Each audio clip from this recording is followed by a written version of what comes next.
They didn't come with fanfare.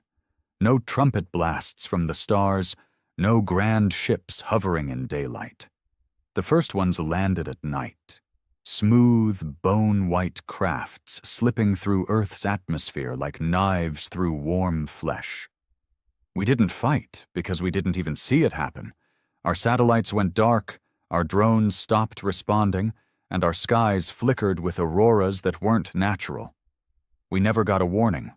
No transmission, no threat, not even a demand. They just started replacing us. My name doesn't matter. What I used to do doesn't either. All you need to know is, I was there, in a city no one talks about anymore. A place erased in the first wave of reconditioning. I watched a man get turned into ash for refusing to bow. Not metaphorically, actual ash. One of them raised a hand, palm out like a preacher blessing a crowd. And the man, he had a kid clinging to his leg, just evaporated. No sound.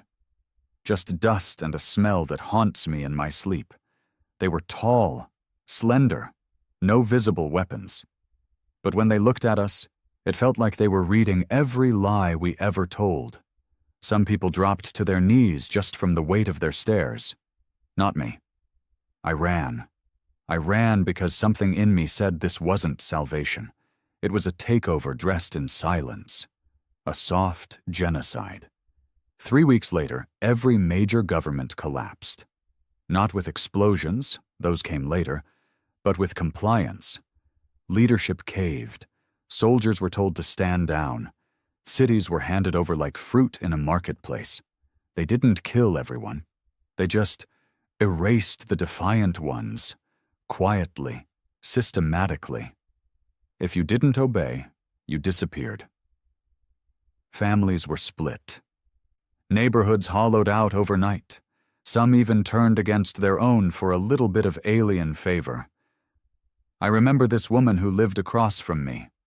Sweet voice, made soup for the whole building once. She started reporting people, her neighbors, her brother, her own mother. That was the moment I knew we were alone. No savior was coming, no government, no rescue, just us, what was left of us. And that's when I found them. Men like me who hadn't forgotten how to hate. We weren't heroes. We weren't trained soldiers. Just broken men with blood in our teeth and nothing left to lose. Some had watched their kids vanish in the night. Others had been tortured, beaten, starved for answers they didn't have. I met one guy who had an implant ripped out of his spine by one of them while he was still awake. And yet we endured. We set up underground, beneath the bones of a ruined train station. No power, barely any food, but the cold reminded us we were still human. We started small, breaking their scanners, disrupting their signal drones, taking out collaborators in the dark. Quiet, precise, no mercy. One of them finally tried to speak to us, showed up alone, wearing a mask made of light, told us we were primitive, chaotic, inefficient, said humanity's time was up, that we had failed ourselves long before they arrived. I laughed in his face. He didn't understand. That's the thing with conquerors. They always mistake silence for weakness. But we were never silent. We were simmering. That night, we brought down one of their command skiffs using scrap metal, a hacked microwave, and a hell of a lot of duct tape. The explosion painted the sky like a second dawn. It was the first time I saw one of them bleed, black, thick, and fast. We realized something. They weren't gods, just arrogant, and arrogance can be killed. The lesson was coming for them, fast. After we brought down that first skiff, everything changed. Not for the world, that stayed dark, broken, and afraid, but for us, for the resistance. For the first time, we knew it was possible. The invaders bled. They screamed. They could die. Word spread fast, too fast. We weren't even done salvaging the wreckage when 24 strangers stumbled into our underground station. Most of them were wide-eyed, hollow-looking, the kind of people who had seen too much and held it all inside like a sickness. Some carried kids. Others carried nothing but bruises. A man named Tuck, bald, mean-looking bastard with a burned arm, looked at me and said, "That was you?" I nodded. He dropped a cracked plastic bag at my feet. Inside were 3 intact rounds of electromagnetic pulse grenades, 2 tubes of protein paste, and a half-melted alien communicator. He said, "Then I'm in." And just like that, the floodgates opened. We stopped being a whisper. We became a ripple. But victory paints a target, and we didn't understand just how closely they were watching us. 4 days later, we were hit. It was midday. We'd just finished eating, if you can call stale crackers and algae water eating. The air still smelled like smoke from the last burnt-out generator. Some of the kids were playing near the rusted stairwell, chasing a torn piece of cardboard like it was a soccer ball. That's when the walls started glowing blue. I don't know what tech they used. All I know is that it came silently. No blast, no alarm. Just a hum in the bones and this weird static in the eyes, like you were standing inside a thundercloud. Then the ceiling cracked open like a rotten egg. 3 of them dropped in. No suits, no weapons in hand, but radiating that same cold authority they always had.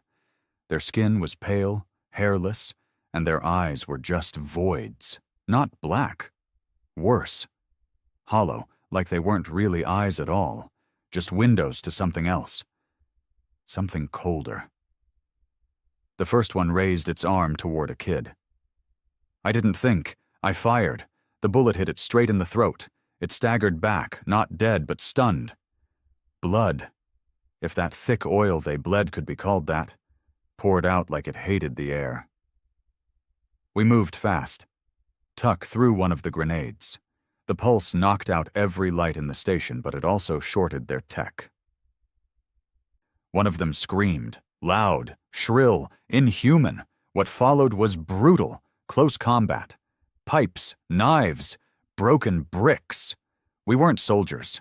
We were survivors, angry, desperate, and fighting like animals.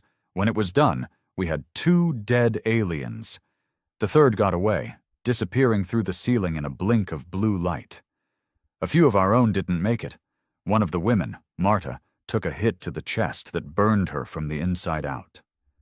Her body didn't even twitch. She just collapsed, steaming. I stared at her for a long time after that. We wrapped her in a sheet and buried her beneath the subway track with the others. That night, I didn't sleep. None of us did. The next morning, I found a message etched into the wall by the old locker room. "Stop. Resistance is futile. You will be corrected." They'd left it during the attack. Left it for us to read. Correction. That's what they called it. Like we were a mistake. A system error. That's when the idea hit me. If they saw us as corrupted, maybe we could infect them. Not with tech. With chaos.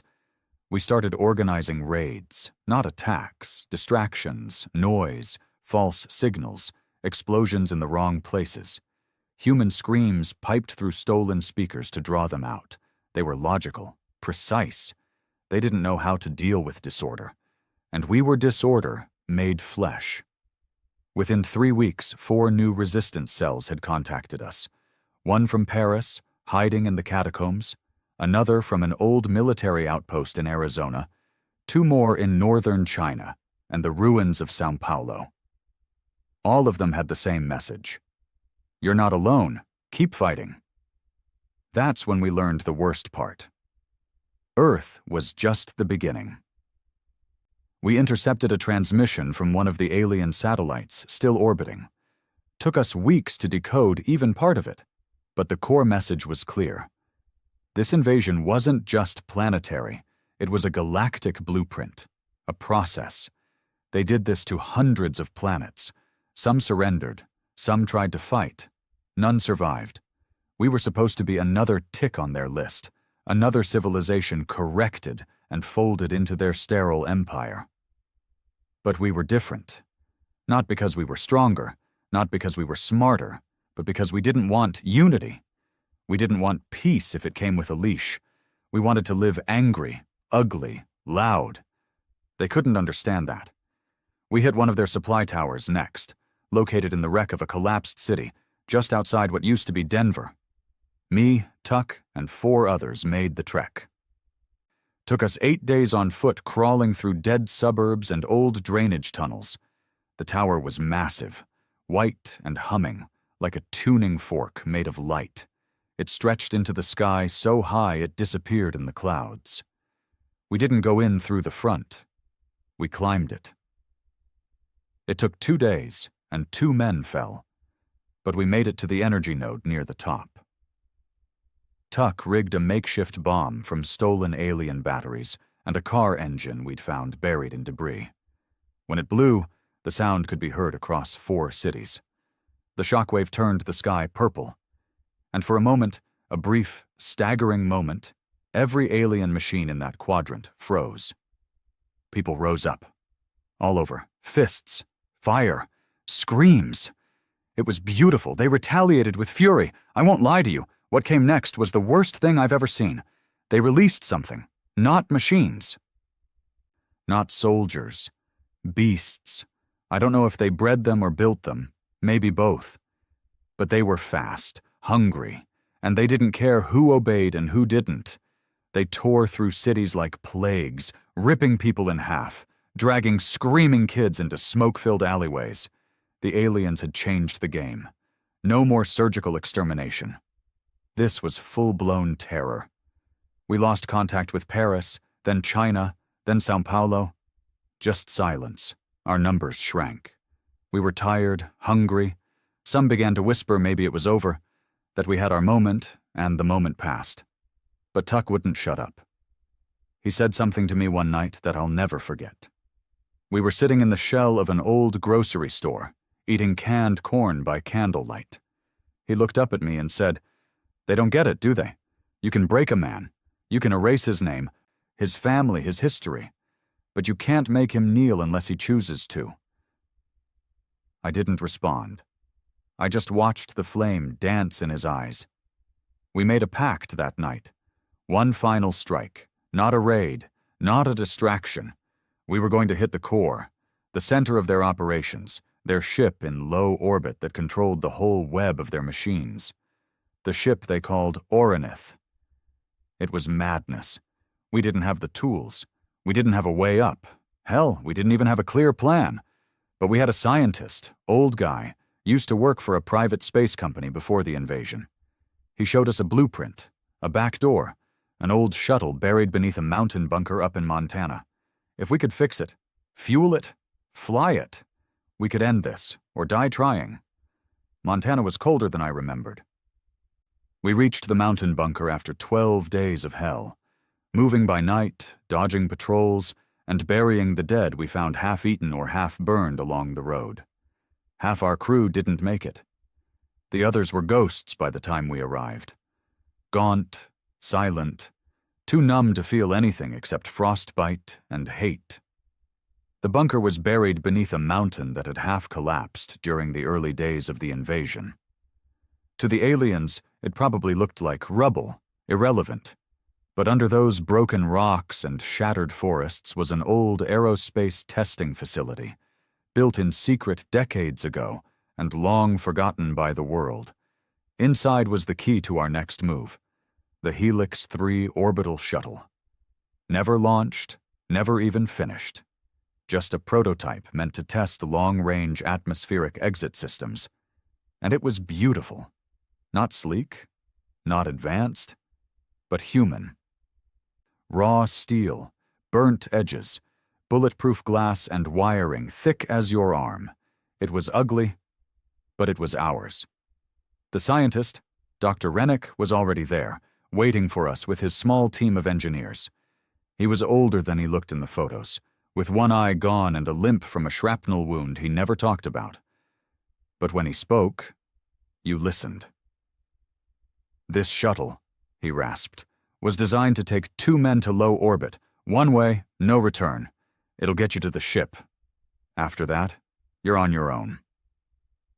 Tuck grinned. "We weren't planning on coming back anyway. I didn't smile.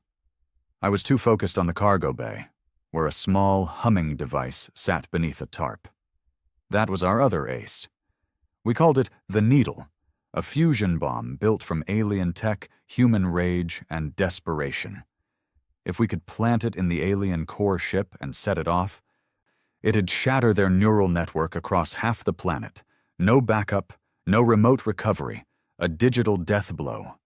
But we only had one. And we had one shot. The next 3 days were spent preparing the helix.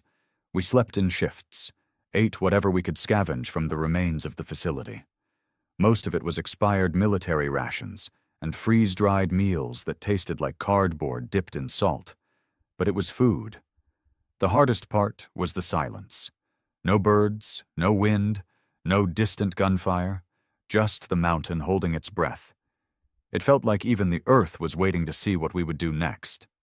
Dr. Rennick and his team rewired the launch systems using alien power cells we'd salvaged from the skiff crash back in the city.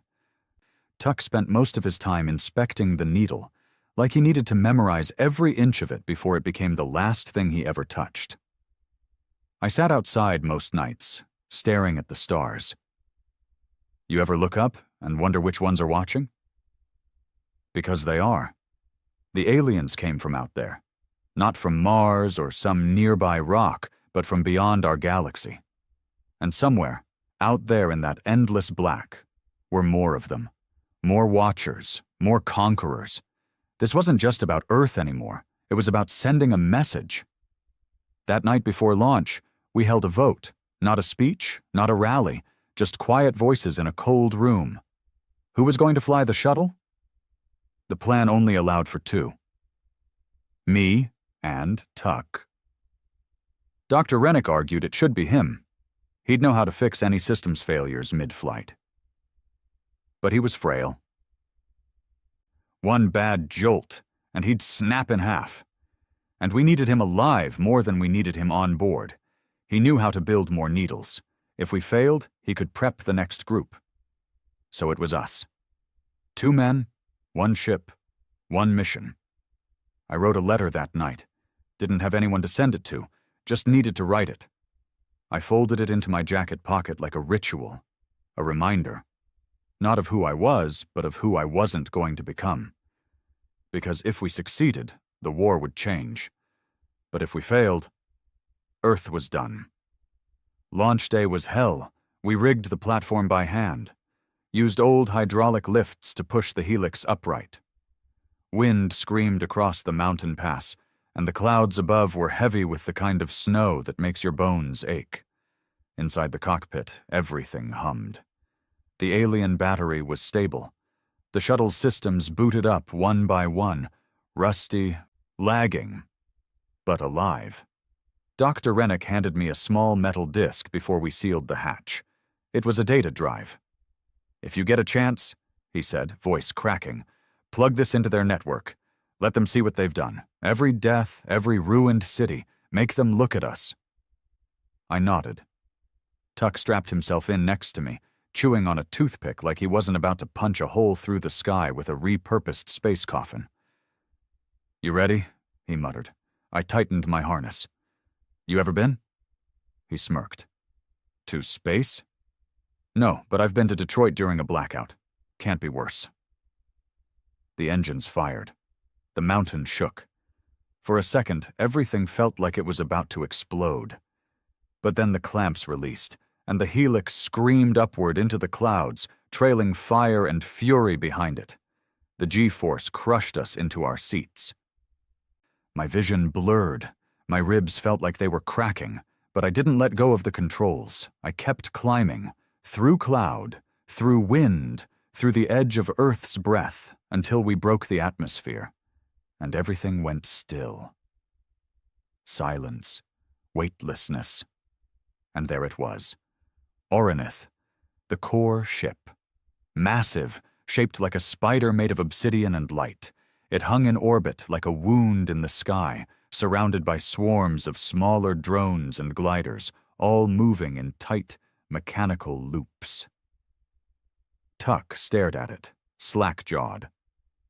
Holy hell, it's like a god built a fortress. I guided the Helix toward its docking perimeter, using stolen clearance codes we'd found on one of the alien control tablets. We didn't know if they'd work, but they did. For 20 seconds. Then alarms blared. One of the drones peeled off from its formation and zipped toward us, then another, then a dozen. "They're onto us," I growled. "No shit." Tuck climbed out of his seat and strapped himself into the cargo hold, prepping the needle for deployment. "We only need 30 seconds, he shouted. "Just get me close." I veered the Helix toward the ship's lower exhaust ports, an old maintenance tunnel Rennick believed led directly to the neural control chamber. It wasn't marked on any known schematics, which was exactly why we picked it. The drones opened fire. Lasers sliced across the hull. Alarms screamed. The ship shook. The controls sparked and died. We were gliding now. Dead stick, no power. I grabbed the manual override and slammed us into a hard spin, aiming for the access tunnel. The hull scraped against the side of the alien ship as we made impact. Metal screeched, bolts flew, and something behind us exploded in flame. But we were inside. Smoke filled the cabin. Tuck coughed, cradling the needle. "We're in. Let's finish this." We pried open the side hatch and jumped out into the corridor. It was alive, walls pulsing with bioluminescent veins, the floor shifting beneath our feet like muscle. It wasn't a ship. It was a living thing, and it hated us. A shriek echoed through the hall. One of them was here. Not a drone, not a soldier. Something bigger. It stepped out of the black mist ahead, taller than any we'd seen, armored in glowing plates, with a face like a cracked porcelain mask. It didn't speak. It charged. Tuck shoved the needle into my hands. "Go, I got this." "No." "Go." I ran. The hall twisted and coiled behind me like a throat closing in. I reached the core chamber, a room of floating platforms, glowing tendrils, and a beating heart of light in the center. I jammed the needle into the base. The moment I activated it, the room reacted. Veins pulsed, walls screamed, the heart of the ship started blinking erratically. Then I pulled out Dr. Rennick's drive and slammed it into the network port. A pulse shot through the chamber. Earth's memories flooded their system. The slaughter, the burnings, the ash piles, the children. I don't know if they felt regret, but they felt it. I turned, half expecting to see Tuck behind me, but he wasn't there. Only silence, only blood, only the countdown. I didn't move at first. The room pulsed around me, walls glowing, flickering, spasming like a dying organism. The needle sat at the base of the alien neural core, counting down in red digits. 0326. 0325. Each second felt like a scream, but all I could think about was Tuck. The last thing I saw was him running toward that thing, pipe in one hand, his other already bleeding down to the elbow. He didn't hesitate, didn't flinch. He knew it was suicide. And he went anyway. That's the thing about war. Sometimes the bravest acts go unseen. No medals, no flag. Just a name, burned into silence. I blinked the sting out of my eyes and turned back to the core.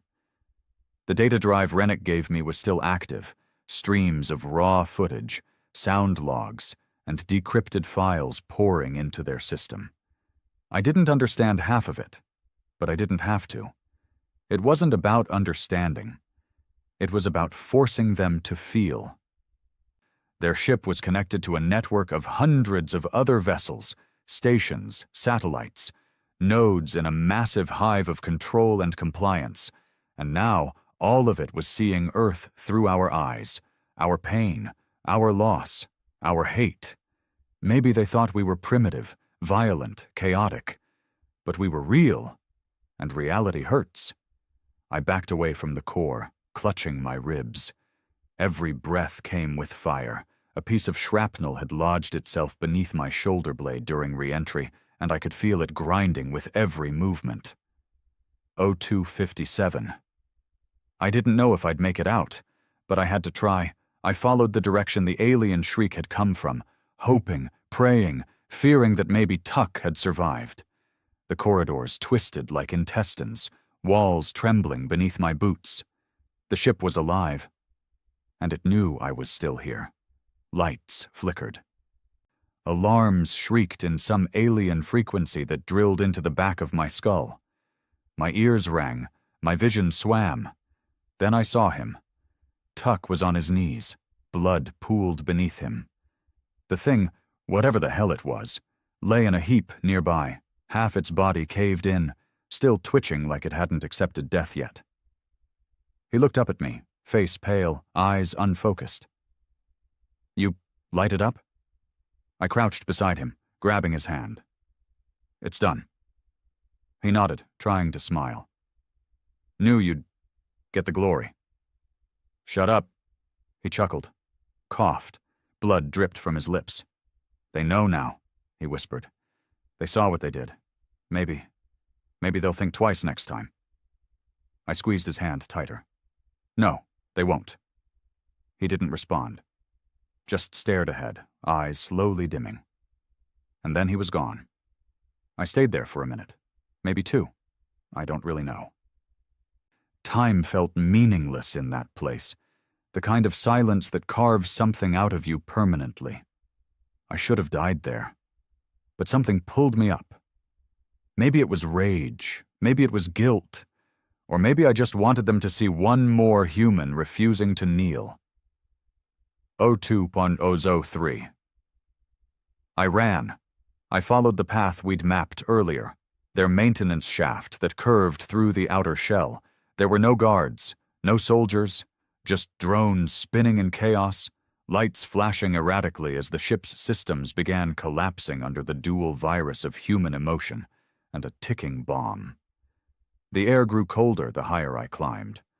At one point, gravity cut out completely, and I floated through a tunnel surrounded by twitching lights and faint whispers. Not sounds. Whispers. Like their system was talking to itself, or screaming. I reached the outer bay door just as the ship began shaking violently. 01-16. It was locked. Of course it was locked. I slammed my fist against the panel. Nothing. Tried to pry it. Useless. I looked around, desperate, and that's when I saw the emergency pod. Small. Barely large enough for a body. Designed to eject waste or debris. But if I timed it just right, it might slingshot me into open space before the explosion tore the ship apart. Or it'd disintegrate me instantly, but dying in a pod was still better than dying in a hallway like a rat. I crawled in, curled my limbs, and jammed the ejection lever. The pod shrieked, clanked, then launched with a thunderous burst. I was thrown back against the seat, teeth rattling, body weightless as the pod shot away from the alien ship. I turned in time to see it. Orinith, once majestic, glowing, godlike, was now flickering, vomiting fire and shadows into orbit. A pulse shot from the core, shaking the entire vessel. Then it imploded. No fireball, no cinematic explosion, just silence, as if the vacuum of space itself swallowed its scream. Gone. I blacked out after that. When I woke up, I was on the ground. Earth. The pod had landed somewhere in the Arctic Circle, half buried in snow and scrap. My body was broken, ribs cracked, face bruised, shoulder screaming. I could barely crawl. I didn't know how long I was unconscious, hours, days, but the sky above was different. No more alien drones, no patrols, just clouds. For the first time in months, I saw birds again. Actual birds. A rescue team found me 2 days later, from the Canada cell, said they picked up the shockwave from space and tracked the pod's landing site. When they pulled me out, I asked one question. Did it work? They nodded. Orinith was gone. Half the alien systems across Earth went dead. Their creatures? Still out there but leaderless, disorganized. Some were tearing each other apart. Others just wandered into the forests and vanished. The remaining ships retreated, silent, fast, like they were afraid of what else we might do. We didn't win the war, but we made sure they didn't either. We bought humanity something it hadn't had since the invasion began. Time. The next few weeks were chaos. Not just celebrations, grief. Cities burned by vengeance, collaborators executed in public squares, old governments trying to reclaim power, only to be rejected by people who no longer trusted anything with a title. The world had changed, and it would never go back. I didn't go back underground. I didn't join any new military. I just wandered, helping rebuild where I could, speaking to those who asked, staying silent for those who didn't. But the nightmares never stopped. Tuck's eyes, the scream of the ship, the shrill static in my skull when that alien looked at me like I was nothing. Sometimes I'd sit by a fire and stare at the stars, wondering if they were coming back, if they'd send more. But I wasn't afraid anymore. Because now they knew. We weren't a species of peace, or unity, or logic. We were chaos, fury, contradiction. We were art and violence. We were poetry written in blood.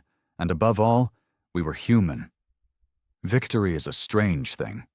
You'd think when we blew that alien ship to hell, the world would have cheered, lit bonfires, danced in the streets. They did. For a while.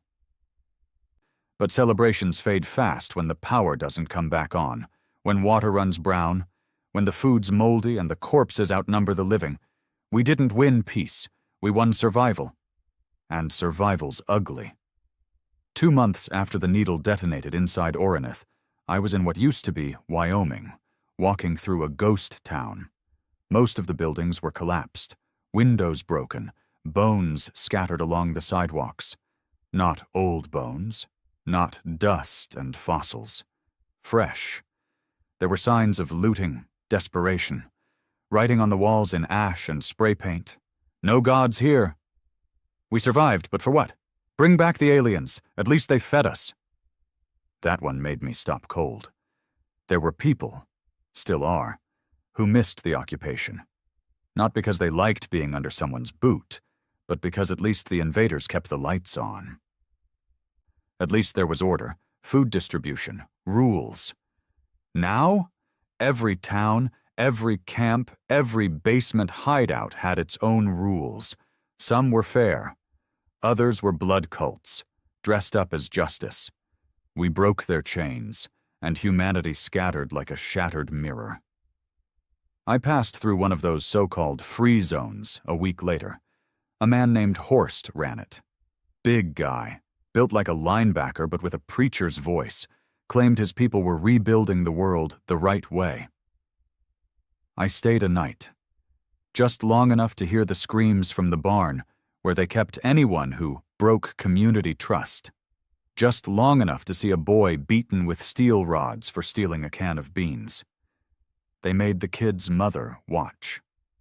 I left at dawn, no goodbye, no confrontation. What was the point? Tuck would have burned that place down. He never had patience for self-righteous thugs playing God.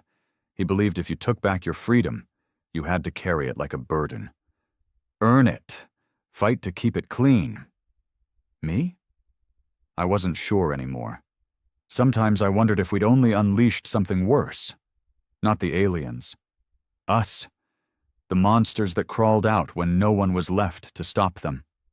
A month later, I found my way to one of the bigger settlements, an actual functioning zone near the Great Lakes. They had power, water, organized patrols, even a school, if you can believe that. They called it Bridgepoint. And for the first time since the invasion, I let myself rest. I worked with their security team, helped train kids who could barely hold a rifle. They looked up to me like I was something worth admiring, like I was a war hero. I hated it. Because heroes don't watch their best friend bleed out. Heroes don't carry the weight of all the ones they couldn't save. Still, I stayed. Patrolled. Built fences. Dug graves. One day a group of scavengers came back with a wounded girl, 16, maybe 17. She'd been attacked by one of the alien beasts, not one of the organized ones, just a straggler, mindless now, without orders, half-starved and roaming wild. They brought her to the infirmary. She was unconscious, her leg torn open like shredded paper. She survived. Her name was Mara, and over time, she reminded me of something I hadn't felt in a long time. Guilt. Because when she looked at me, she didn't see the broken man I was. She saw hope. She told me stories of how her group had been hiding in the sewers beneath Detroit, waiting for the right moment to fight. They never got it. The aliens just left, disappeared after the explosion. But she'd heard of the orbital strike, heard of the two men who flew a dead ship into the stars and lit a god on fire. She asked me if it was real. I told her yes, but I didn't tell her I was one of them. I didn't want her to look at me any differently. I didn't want anyone to. It was easier being nobody. Bridgepoint kept growing. Trade routes opened. A council was formed. 6 people, elected by the zones around the lakes. They started making decisions, drafting rules, organizing supply runs. It almost felt like a society again.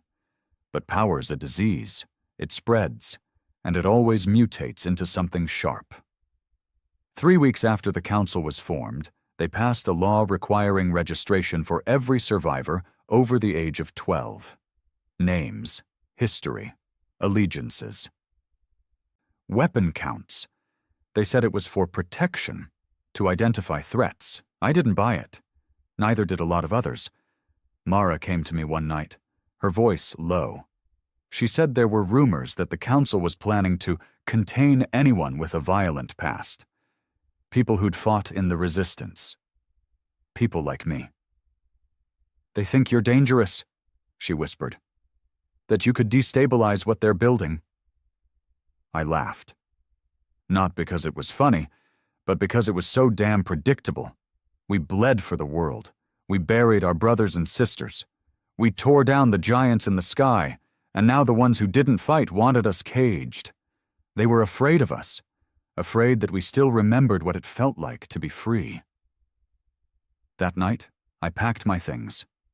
No goodbyes, no speeches. Mara found me at the edge of the gates. "You're just going to leave?" she asked. I nodded. "This place doesn't need me." She looked angry, hurt. "You think running makes you better?" "No," I said quietly. "It just keeps me from becoming what they're afraid of." She didn't understand. Not yet. But she would. When the council started arming their guards with salvaged alien weapons, when dissenters started disappearing, when the fences got taller, not to keep things out but to keep people in, we hadn't freed Earth. We'd only changed the color of the leash. I wandered for a long time after that, through cities so quiet it felt like God had stopped listening, through valleys where bones still lay in neat piles, through deserts lit by burning drones that fell from the sky like cursed stars. Along the way, I found others. Not fighters. Survivors. They weren't trying to rebuild the old world. They weren't chasing structure. They were just living, choosing, planting crops, healing, laughing in small circles around small fires. They didn't care about flags or councils. They cared about not repeating the cycle. One of them, a quiet man with burnt hands, said something to me I still think about. He said, "Revenge gave us back our world, but forgiveness might be the only thing that lets us keep it." I didn't respond then. I still don't know if I agree. Because part of me believes there's no healing from what was done. No forgiveness for the cities that vanished, the mothers who screamed, the fathers who were forced to kneel before their kids were taken. But maybe there's balance. Maybe vengeance was the seed, and now it's time to grow something from the ashes. I haven't seen Bridgepoint in a year. Mara sent a message once. Through an old radio system someone rebuilt using scrap. She told me the council fell. That the people rose up, nonviolent but firm. That new leaders were chosen. Ones who remembered what the world looked like under boot and shadow. She said they wanted to build something different now. Not perfect, just human. She asked me to come back. I didn't answer. Not yet. I sit alone most nights, staring at the stars again, wondering if the galaxy is still watching, wondering if they remember what happened when they tried to break us, and wondering what we'll become. Now that no one's left to stop us but ourselves, they always come back. That's the first rule of power. It doesn't vanish, it retreats, waits, learns. We thought we'd ended it. Thought our fire, our blood-soaked defiance, was enough to make the galaxy turn its back on Earth for good. We were wrong. I was camped in what used to be southern Oregon. No towns left, just skeletal trees, rusting billboards, and a small river that hadn't dried up yet. I'd been traveling with a group of 4. Good people, mostly farmers and traders just trying to find new soil. We didn't talk much, didn't need to. We shared food, shared fire, and when the winds got bad, we huddled together in the back of an old delivery truck we used for shelter. I never told them who I was. Just gave them a fake name and kept my head down. One night, as the sky burned orange with a passing aurora storm, we heard the hum. It was deep, low, not natural, the kind of sound that crawls into your spine before your brain even registers it. We stepped outside the truck. A streak of blue fire cut across the sky, vanishing into the clouds like a blade. Not a meteor, not a storm, a ship, smaller than Orinith, sleeker, but alien. No doubt about it. We watched it disappear toward the mountains. The others didn't say anything. They just looked at me. And in that moment, I knew. My silence was over. The next morning I left, didn't say goodbye, didn't want to scare them. They'd figure it out eventually. I headed east toward the Cascades, where the ship had gone down. The terrain was rough, rock slides, collapsed highways, landslides that had swallowed entire towns. Took me 4 days on foot. On the 5th, I saw it. The crash site, a long gash across the earth, trees leveled in a wide arc, smoke rising in thin trails like incense to a god no one prayed to anymore. I found the wreck wedged between 2 cliffs, half buried, still glowing, no bodies, no movement, just that hum. I crept in slowly, rifle raised. The hull was split open, oozing black fluid like the old ones used to. But this ship wasn't like Orinith. It was leaner, sharper, more advanced. Every wall flickered with faint symbols, different from the ones we used to decode. Cleaner, more refined. And then I heard it, a faint tapping. Someone, something, was still alive inside. I found the source behind a shattered doorway, a single pod cracked down the middle, and inside it, a child. No more than 6 or 7 if you compared it to human scale. Pale gray skin, no hair, large eyes that shimmered like oil on water, no weapons, no armor, just a thin suit and a breathing mask. It was scared. Not snarling, not hissing, just shaken. And staring at me like it had no idea what I was.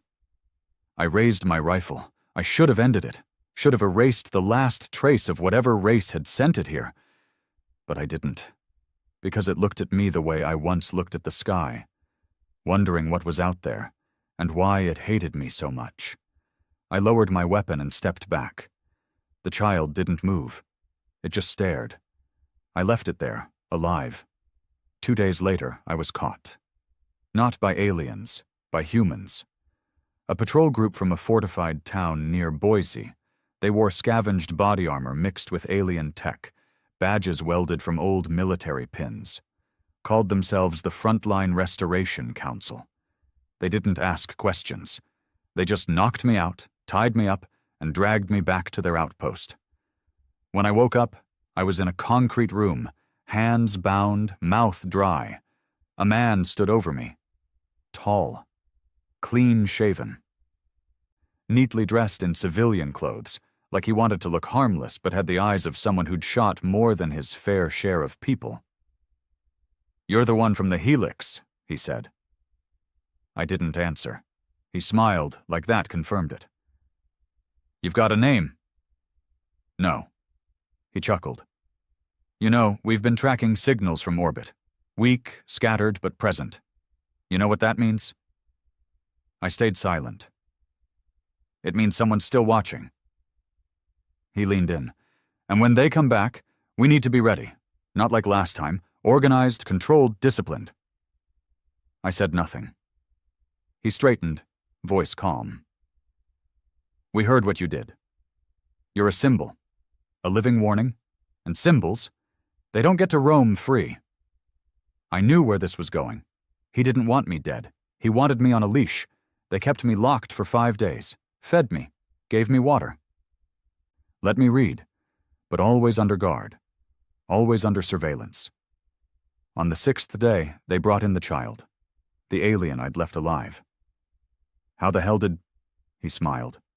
"We followed your trail, picked it up, and now we're going to use it." I stood, heart pounding. "You're going to kill it?" He tilted his head. "No, we're going to parade it. Let the world see it. Let the world remember what they look like. Stir the anger. Rebuild the army." "You're not preparing," I said. "You're provoking." "We're unifying," he corrected. "We've tasted blood. Now we need a reason to draw more." I lunged at him. The guards tackled me instantly. A shock baton cracked across my back. I hit the floor hard, mouth filling with dust and blood. He leaned down, voice low. "Join us, or be erased." That night, I escaped. It cost me 3 bullets, a broken nose, and the life of a kid guard who couldn't have been older than 18. I didn't want to kill him. He left me no choice. When I found the child again, it was caged in a lab. Chained, observed, its large eyes dulled with fear. I broke the lock, scooped it up, ran like hell. I don't know why. I don't know what I thought I'd accomplish. Maybe I just couldn't stand the idea of another prisoner in another war built on hate. We've been running ever since. Me and the alien. I don't know its name, don't know what it understands. But it doesn't cry, doesn't complain, just follows me like I'm something worth trusting. And every time I look at it, I wonder if I made the biggest mistake of my life, or the only choice that mattered. Because this child isn't just a survivor. It's a message. Proof. They're still out there. And they didn't forget us. Not even close. The child didn't sleep. At least not like we did. Every night, when I lay down near the smoldering fire, or under the burned-out roof of some forgotten shack, I'd catch it watching the sky. Those wide, oil-slick eyes reflecting the stars like it remembered them. And every morning when I woke, it'd be right there. Silent, still. Breathing, but barely. It wasn't normal. Nothing about it was. But the strangest part? I wasn't afraid of it. Not once. It had saved me once already. 2 nights after we escaped the Council's outpost, when a pack of feral drones tracked us through a canyon north of Salt Lake. I'd lost my rifle. My ankle was shot from a bad fall. The child had stopped, tilted its head, and extended a trembling hand toward the machines. They just froze, buzzing mid-air, metal wings twitching, eyes glowing red. Then dim, then they dropped. All of them, like puppets with their strings cut. I hadn't touched alien tech since the war. I hated it, what it represented, what it did to us. But that night, staring at those lifeless husks of flying death, I realized the truth. The child wasn't just a survivor. It was connected. To them. To what was left. And whatever it was doing, it wasn't just instinct. It was control. I found shelter in an abandoned weather station near the edge of an old mountain ridge. Solar panels still caught enough sun to keep a radio alive. I set up camp inside. No heat, no real insulation. But it had walls, and that was more than most could say these days. I spent days scouring frequencies, trying to piece together what was happening out there. Bridgepoint had gone quiet. Mara's last transmission was short and full of static. They're coming, not from space, from here. You were right. It never ended. I tried to respond. No reply. Other signals came through in broken chunks. Survivors, outposts, ex-military channels looping emergency broadcasts over and over again like prayers. But there was one message I couldn't ignore. It came through clear, strong, and deliberate. A man's voice, the same one from the council. To anyone listening, the invaders are returning. They've sent a child ahead, a scout, a spy. We have confirmed evidence it has already disabled our defenses and manipulated known resistance figures.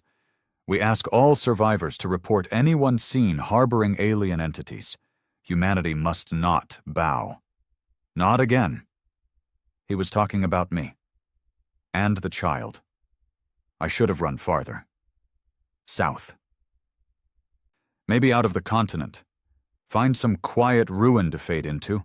Let the world tear itself apart while I grew old and forgotten. But I couldn't. Because something was changing in the child. It began to speak, not in words, not human ones anyway. It would hum softly in patterns, blinking at certain intervals, making shapes in the dirt with its small hands. I didn't understand most of it, but I started to see repetition, symbols, connections. It wanted me to know something. It wanted me to see. One night I sat across from it beside the radio, watching it sketch a pattern over and over again, a circle with jagged edges, intersected by a diagonal line. I asked it what it meant. It blinked once. Then, in the calmest voice I've ever heard, so calm it made the hair rise on my arms, it said, "They are not done. They are not the only ones." I froze. "You speak English?" Its head tilted. "I speak enough." I leaned in, throat dry. "Who are you?" It looked up at the sky, then said a word I didn't recognize. Not alien, not human, something in between. Then, "I am seed?" That word, seed, it hit me harder than anything else. Because I understood it, even if I didn't fully get the science. This child wasn't a soldier. It wasn't a weapon. It was a start. Later that week, I heard the rumble of engines in the distance. Tracked vehicles. Scouts from the council. They'd found us. I packed fast. Grabbed the gear, stuffed food into a bag, lifted the child into my arms, and moved out through the back trail of the station. We slipped into the trees as the vehicles pulled up. I didn't look back. But I heard the gunfire. They weren't coming to talk. Over the next few weeks, we moved constantly. Camped in ruins, hid in sewers, climbed cold hills and crossed frozen lakes. Every time I thought we were ahead of them, I saw their drones circling overhead, eyes in the sky, always watching. The child grew weaker, not visibly. Its body still moved with the same weightless calm. But something in its eyes began to dim, like its light was flickering. And I started having dreams, not normal ones, visions, the ship, the war.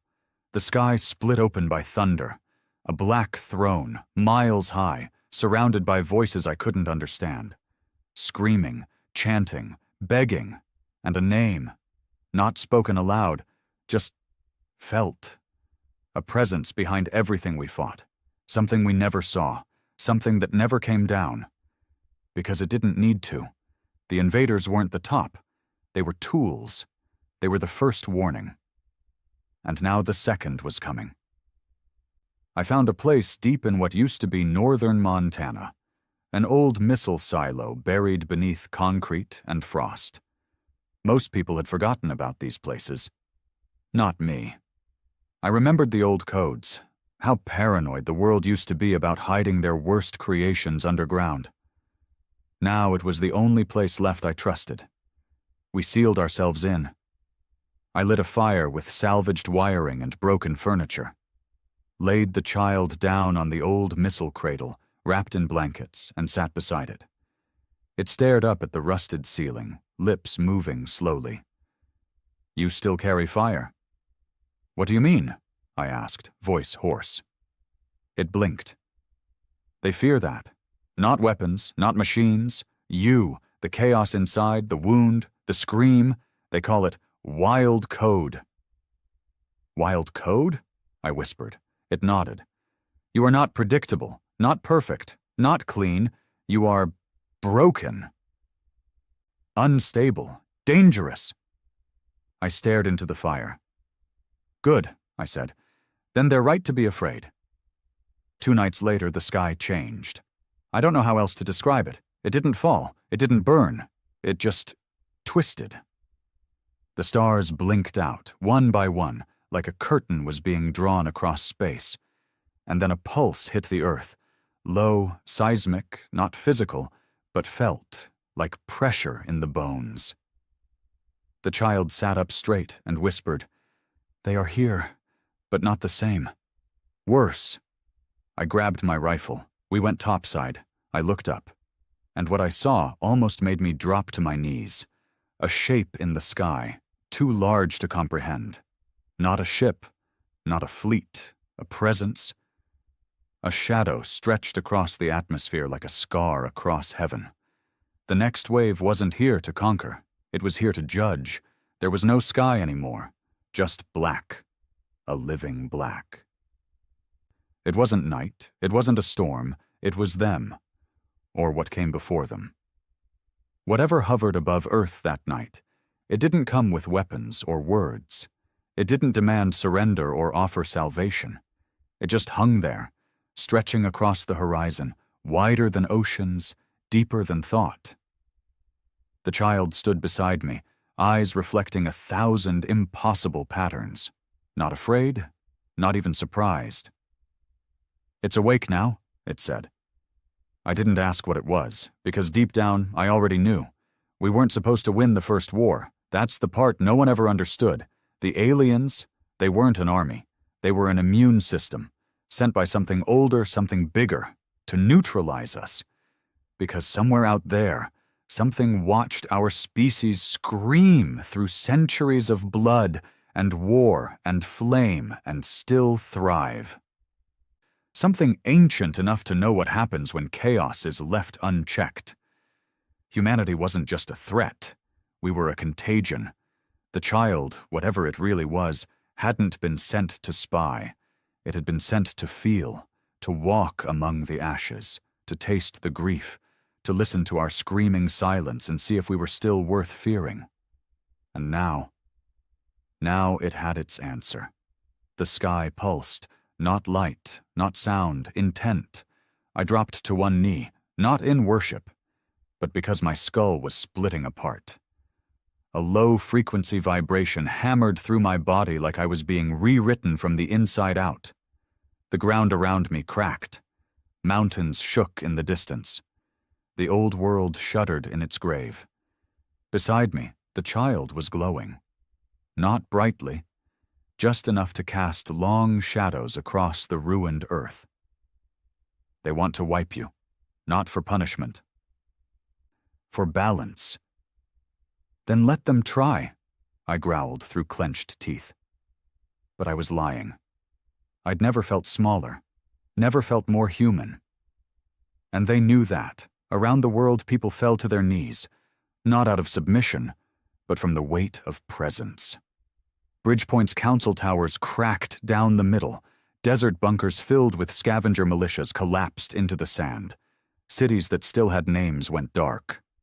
Those who still remembered God whispered prayers. Those who didn't just screamed. But something strange happened next. The sky shifted again. Not darker, not brighter, just fractured. And then came the voice, not in air, not in vibration, but in memory, in thought, like a dream screaming into your bones. You defy entropy, you infect order, you survive. I gripped my head. My ears bled. I fell. But the child stood tall. It stepped forward, barefoot on the cracked concrete, arms stretched out toward the sky, and it answered. Not with words, not with violence, but with us. Suddenly, I was there, not in the world, not in the silo, but somewhere else, a plane of memories, a sea of agony and triumph, of every scream humanity had ever made, every war, every love, every betrayal, every fire lit by frost-bitten hands, and every name whispered over fresh graves. We were all there. The best of us. The worst of us. And we were loud. Whatever sat behind the stars had never heard us this way, not through signals, not through satellites, not through blood-streaked reports, but through a child that had seen Earth and refused to fear it. And in that moment, we weren't just the broken survivors of a backwater rock. We were a voice so jagged, so blisteringly alive, that it cracked across the mind of a god. I woke up choking on dust, my back scraped from the fall. The sky was still black, but the pulse had stopped. The silence wasn't hollow. It was listening. I looked at the child. It collapsed. I caught it just before it hit the ground. Its body was warm, pulsing with faint energy, like it had burned every ounce of what it had to reach, whatever that was. "Are you okay?" I whispered. It opened one eye. "It knows you now." "Will it leave?" It shook its head once. "No, but it fears you now." Across the world, things changed, not immediately, not cleanly, but undeniably. The Council's patrols thinned, their broadcasts faded. Bridgepoint reopened its gates. Mara sent another message, this time without panic. Something's changed. People are different, quieter, but awake. Like something finally looked back and blinked. I didn't respond. There was nothing left to say. I buried the child beneath a dying tree 3 weeks later. It didn't make it. Its body gave out. Whatever strain it had endured, communicating with whatever existed beyond, was too much. It died in my arms. No fanfare, just breath fading to stillness. I carved a mark into the tree, the same symbol it used to draw in the dirt. And then I walked away. Now I live in the ruins of a house that used to belong to someone else. Maybe a teacher, maybe a drunk. Their name's long gone, burned into the walls like the rest of the world. But the house stands, and that's something. I plant what I can. Write what I remember. Teach kids who pass through how to survive without giving up who they are. Sometimes, at night, I sit on the roof and look up. Not in fear, not in awe, just in understanding. Because I know they're still up there, watching, studying, waiting. But they won't come again. Not the same way, because now they understand something they never expected from Earth.